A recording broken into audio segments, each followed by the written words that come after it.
Thought I'd make a short video about refinishing a Satin Gibson ES335 that I just picked up at Guitar Center. This is a 2008 version or model. It is in great shape. I'm standing underneath a very harsh light, but it's in, so I'm trying to reflect the finish. It's in nice shape. It's a dot reissue. Good guitar.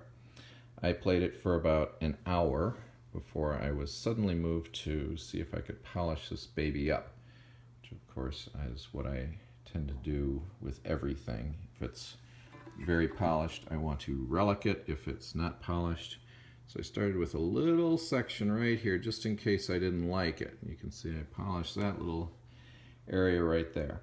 I have done a lot of this kind of work. There's a body hanging in the window right there, Strat body that I'm working on. But I've done a lot of this kind of stuff, so I thought I would give you guys a, just to show you what I did here. This is the top. See the reflection of the light? See the reflection on the sides after I did some polishing, okay? Top, sides, okay? And here's the back. Okay, I'll tell you what I did here in a second. Here's the back. Now this is not a perfect finish, okay?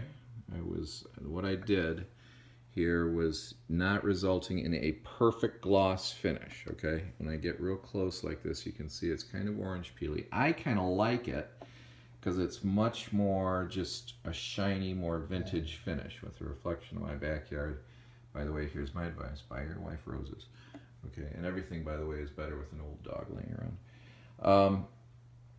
Okay, so reflection here again, nice, but not perfect. Okay, so if you want this, here's how you do it. Okay, let me just do this one more time. Top, we know what a satin finish on one of these things looks like. Side, side, okay, top. My golden retrievers over there. Okay, so here's what I use. I love this stuff, micromesh. If you're even watching this video, you should get some of these. Okay, it's not necessarily this kind. They usually come in sets of a bunch. This is 2400 grit, kind of like that. Little. If you're not familiar with these, they're like cloth. Okay, and I like this so much better than sandpaper. Use it for all kinds of things. 2400. On this project I started with 3600. You can tell the difference between the two a little bit maybe. And I micromeshed with 3600. By the way, you like my thumb? 4000 and then 8000. Okay? 36, 4000, 8000. Then I used Meguires Professional Show Car Glaze, which I applied with a just a t-shirt, okay? And then finally, just put some Minwax, just furniture polish wax on top of that. So that's what I did.